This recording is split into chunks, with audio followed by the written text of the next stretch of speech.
আসসালামু আলাইকুম, welcome back to my channel busy life and cooking. আপনাদেরকে দেখার আমন্ত্রণ জানিয়ে চলে এলাম নতুন আরেকটি ভিডিও নিয়ে। যেহেতু এখন তালের মৌসুম চলছে, তো আমি আজকে আপনাদের সাথে শেয়ার করব কিভাবে খুব সহজেই তালের আটি থেকে তালের রস বের করা যায় এবং তালে যে একটি তিতাভাব থাকে সেটা দূর করা যায়। তো চলুন ভিডিওটি দেখে আসি, আশা করি ভালো লাগবে। আমি এখানে দুটো পাকা তাল ব্যবহার করেছি। প্রথমে তালের যে উপরের অংশ থাকে সেটা উঠিয়ে নিচ্ছি। তো এখানে বেশি পাকা তাল থাকলে কিন্তু খুব সহজেই এটা উঠিয়ে নেওয়া যায়। এবার আমি এই বোটাটা কেটে নিচ্ছি।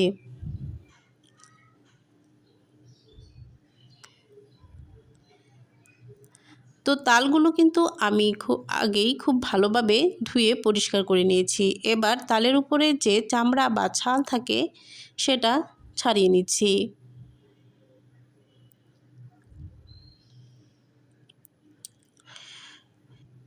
এবার দেখুন আমি দুটো তালই খুব ভালোভাবে ছালগুলো ছাড়িয়ে নিয়েছি। এবার তালে থেকে আটি বের করে নিব। তো আমার এখানে একটা তালে 3টি আটি হয়েছে, তো দুটো তালে সব মিলে 6টা আটি হয়েছে।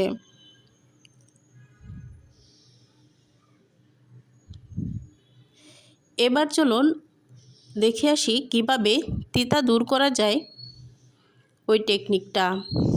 দেখুন আমি এখানে বড় একটা পাতিল ব্যবহার করেছি এবং খুব বেশি পরিমাণে পানি নিয়েছি যেন তালের আটিগুলো ডুবে থাকতে পারে। তো এইভাবে পাতিলে আমি সবগুলো আটি দিয়ে দিলাম এবং দেখুন আটিগুলো কিন্তু নিচে ডুবে আছে। এবার তিতা দূর করার জন্য আমি এখানে 6টি আটির জন্য 2 টেবিল চামচ চুন ব্যবহার করছি। তো এখানে আপনাদের তাল যদি বেশি বা কম থাকে তাহলে বাড়িয়ে কমিয়ে ব্যবহার করতে পারেন। আমি এখানে 6টি আটির জন্য 2 টেবিল চামচ চুন ব্যবহার করেছি। এবার চুনগুলো খুব ভালোভাবে আটির সঙ্গে লাগিয়ে দিব পানিতে এবং আটিগুলো চাপ দিয়ে দিব যেন ভিতর থেকে যে তিতা ভাব থাকে সেটা বেরিয়ে আসতে পারে। এবার এভাবে ভিজিয়ে রেখে দিব 10 মিনিটের জন্য। 10 মিনিট পরে এসে দেখুন তালের উপরে কিভাবে জেলির মতো জমাট বেঁধে আছে। এটাই হচ্ছে তালের তিতা। এই তিতাগুলোই জমে গিয়েছে।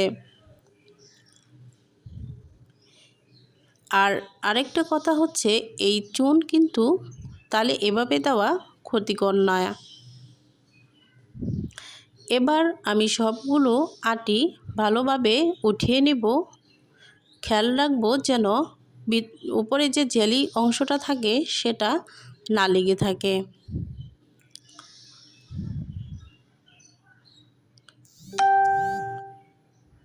অনেকে অনেকভাবেই তালের আটি থেকে তিতা দূর করেন।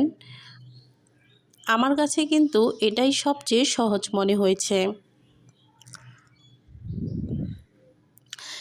এবার আটি থেকে যেভাবে রস বের করব, এভাবে একটি গ্রেটারের সাহায্যে খুব সহজেই রস বের করা যায়। আর যেহেতু তালগুলো আগেই ভিজানো ছিল, তো এভাবে কিন্তু অনেকটা নরম হয়ে আছে, তো খুব সহজেই বের হয়ে এসেছে। আর আমি কিন্তু পরবর্তীতে এখানে আর পানি ব্যবহার করিনি।